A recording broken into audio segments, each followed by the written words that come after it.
There's a lot of anger that's out there, and I've been aware of it, as we all are, and it's really taken quite a toll on me. And this particular piece is entitled "Anger Is Now." Horrific shootings continue this day down violent pathways of hate and revenge. One of the most horrendous of these losings of beloved lives happened in Annapolis, Maryland, at the Capital Gazette newspaper office this past Thursday, June 28th. Those killed were like each and every one of us, family and friends held most dearly, and then they were gone, forever taken down that road of violent annihilation. 5 lives deserving so much more in this world. The motivation for this murderous act started some years back when a brilliant male loner, having a degree in computer science, a responsible job, but very few, if any, friends, started reaching out online to a former girl classmate in high school. He mentioned he was having issues and asked for her help. She suggested he seek counseling. Months went by as he continued trying to further contact her using stronger language when she held back. He emailed her stronger to her company, trying to get her fired. It became an ugly nightmare. He was charged with and pleaded guilty to a misdemeanor harassment charge. A judge placed him on 18 months probation, ordering him to continue therapy with no further contact with her. The newspaper reported some of the ugly messages he had sent to her, and in response, he filed a defamation suit against the newspaper that was rejected. Those outgoing reportings furthered his mental downhill tumble. In retrospect, should the newspaper have reconsidered their decision to print those violent messages word for word, obviously not thinking where this potentially could lead? Over the ensuing years, he felt his life had been ruined and held the newspaper responsible. Time and again, he sent online threats to the paper that exuded extreme physical violence. It was never dealt with in a responsible manner. A detective did look into the threats, but to pursue further, he thought it might exacerbate circumstances. By not pursuing in a broader spectrum to help, a wrong decision was made and lives were lost. These actions on the potential killer's part should have been recognized as a strong trigger, but they were not pursued. Further psychological analysis and therapy application could possibly have resulted in saving lives. We will never know. Over past years, research in behavioral analysis has expanded around the world in the medical field, the psychological field, and the criminal field. Applications of this knowledge need to be outreached to our public in a learning conference manner, teaching us, our justice system, and political hierarchy to more openly recognize and act upon responsibly. School shootings, as well as what happened in Maryland, hopefully will be dealt with prior to the hell we will continue to see, hear, and read about in this ongoing world of exploding anger. We, as our public in learning, can make a more positive outreach, and in doing so, can save valuable lives, hopefully. That's that.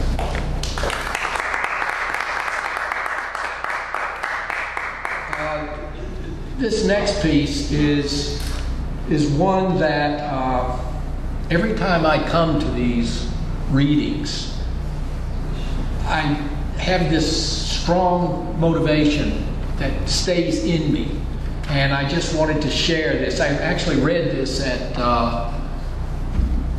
actually last night at what is it? Elsie's Luncheonette. Elsie. Yep. And I wanted to share it with you guys because you're so important to me. It's entitled "The Spoken Word." Watching and listening to poets read their words is mesmerizing to me in such a broad, creative way. Observing the physical appearance of the reader with their word camaraderie lets me feel the individual uniqueness within their writings as they project their content. We are all unique in one way or another, but hearing, seeing, and feeling these presentations gives me the opportunity to further digest who these artists are. I always want to hear more. Hearing words is a communicating process, giving us an opportunity to further understand our world and the world of others. Whether presented in rhyme, prose, or whatever, this uniqueness is expressive in the nature of who we are and want to become through hard work, learning, and diligent practice. I have been absorbing others' words for years and recognize the need to express my digested insights to my peers of today and to you guys tonight. The physical presenting from each of us I have always found fascinating. The angle of body language, facial expression, the clothes we wear, hairstyle, on it goes. The voice we hear, pitched high, deep-throated, soft-spoken, strongly extended, all of this combined exterior imagery makes us appear who we are. Emotional interests from early childhood to where we are today strengthen our persona, and coupled with the previous listings of self, prepares us to individually speak our own personal poetic words. It is truly a fascinating learning process we all benefit from today, and we will continue to do so. Thanks.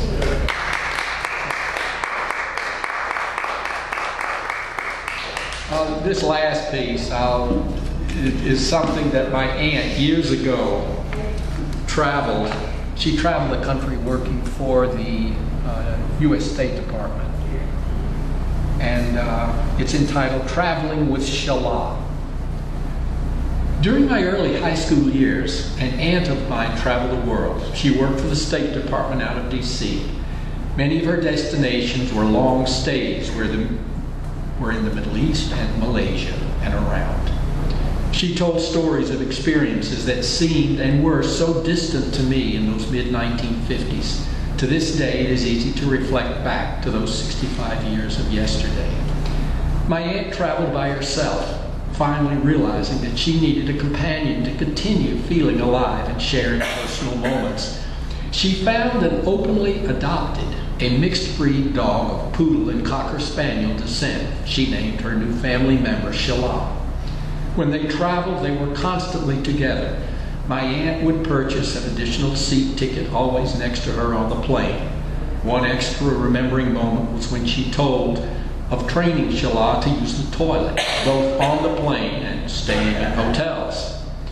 Another remembered story moment was when she traveled to an Arab village with a woman representative to comprehend and feel part of place. Many village men escorted them around, finally taking them to a point in the desert for the incredibly beautiful landscape sightings. A problem presented itself when all of a sudden the woman representative needed profusely to go to the bathroom. There were no toilets or places to hide behind here. The helpful village men solved the problem immediately, saying they would dig a quick hole in the sand and would then stand in a tight circle facing out into the desert, giving her the respected privacy she deserved. Everything worked out as well as could be expected. One final story, there were many more, was when my aunt and Sheila were in India, staying on the outskirts of a city in a motel-like cabin. It was late at night when my aunt heard a sound coming from Sheila that she had never heard before. She got out of bed and saw Sheila peeking carefully into the bathroom. She then heard the hissing and realized it probably was coming from a snake. She quietly walked over and looked down on the floor. There it was, encircling the toilet base, a large cobra with expanded neck ready to strike. She quickly closed the bathroom door, went to the front desk, and got another room. This one was snake-free. Thank you.